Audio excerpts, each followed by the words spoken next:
Right, so you've probably seen all the EKO trending everywhere. Your friends won't shut up about it, and you're wondering whether it's actually worth 2 hours of your life. Well, grab a cup of coffee because we need to have an honest chat about this one. EKO arrived with the kind of hype that makes you either incredibly excited or deeply suspicious.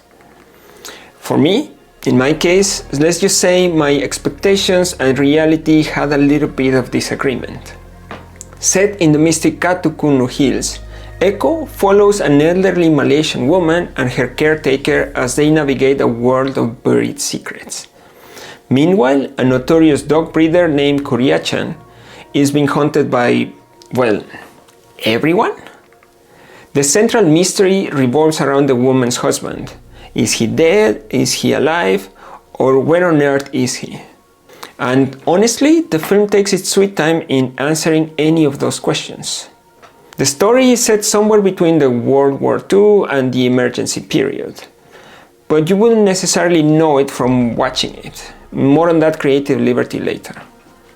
Let me be absolutely clear on one thing. This film is absolutely gorgeous. Like, genuinely stunning to look at.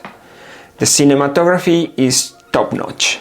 The Katukunnu Hills aren't just a backdrop here. They're practically a character in the movie. Every frame is dripping with atmosphere. The mist, the mountains, the way the light filters through the trees, it's almost hypnotic at times. And let's talk about the sound design. The dog-centric sequences are immersive in a way that genuinely surprised me. You can almost feel the environment. If you're someone who appreciates technical filmmaking craft, there is plenty to admire here. There are some fight choreographies that also I think deserve special mention, because when action does happen, it is well executed. I think there is clearly talent behind the camera. Now, here's where things get complicated. Kuryachan. This name gets mentioned approximately 7,000 times throughout the film. He is built up as this legendary, fearsome figure that everyone is so desperate to find. The hype around this character within the movie itself is just immense. But here's the thing, we never really get enough to justify all that build-up. What did he actually do? How did he become this fear name? The film tells us that he is dangerous rather than showing us why he is dangerous. It's like being told repeatedly that someone's a brilliant chef, but never actually tasting their food. For me, this is a fundamental storytelling issue. If you're going to build up a mystery around someone, the payoff needs to match the setup. EKO is without question a slow burn mystery thriller. And look, I appreciate film that takes its time. I'm not someone who needs explosions every 5 minutes to be engaged with a film. But there is a difference between deliberate pacing and dragging. And unfortunately, this film crosses that line more than once. The mystery prolongs itself to the point where your patience gets genuinely tested. You're waiting and waiting and waiting, and the atmospheric shots, as beautiful as they are, start feeling like padding rather than mood building. Compare this movie with something like Kishkindhakaandam, another Malayalam film with similar slow burn vibes. That film managed to maintain tension throughout the whole film while building to a genuinely impactful conclusion. EKO, in this case, tries to achieve the same effect, but in my opinion, it just doesn't quite stick the landing. And I'll be honest, it just didn't work for me emotionally. I didn't feel anything by the end, and that's a problem for a mystery that asks so much for your attention. Let me address the elephant in the room, the screenplay and the dialogue. The first issue that I noticed was the historical accuracy, or rather the lack thereof. The film is supposedly set in the 70s or 80s, but the characters throw around English words with such liberal abandon that it completely pulls you out of the period setting.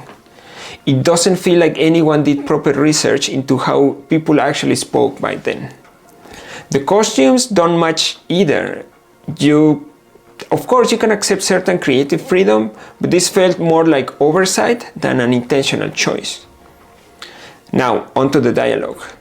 The dialogue itself is rough, particularly towards the end. You know those films where characters suddenly start explaining everything that happened? That exposition-heavy, all road leads to Rome style commentary? Yeah, that's there, and it is not subtle.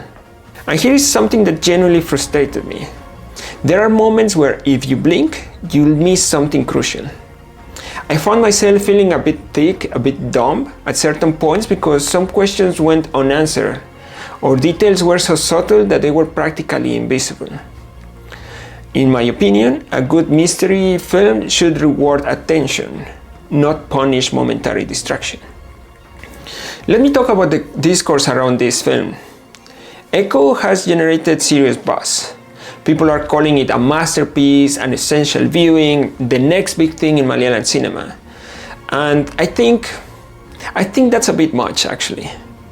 It is good, it is genuinely good in places, but groundbreaking, I'm not so sure. I went in expecting something exceptional based on all the chatter, and what I got was a technically accomplished but emotionally distant film with a mystery that just doesn't quite justify the runtime. Is it worth watching? Probably yes, but only to form your own opinion. I would say adjust your expectations accordingly. This isn't a genre-defining experience some people are making out to be. The film does attempt to stand out with its final twist, and I'll give the film credit for this ambition. It is clearly trying to become more than conventional commercial cinema. The atmosphere, the themes it explored, there is artistic intent here. Whether all that comes together successfully, that's going to depend on your tolerance for slow-paced storytelling and your ability to stay engaged throughout the extended periods of just mood over momentum. So, EKO, where does it land? I would say visually, stunning. Absolutely stunning. The cinematography and sound design alone make certain sequences worth experiencing. In terms of the story is ambitious but flawed.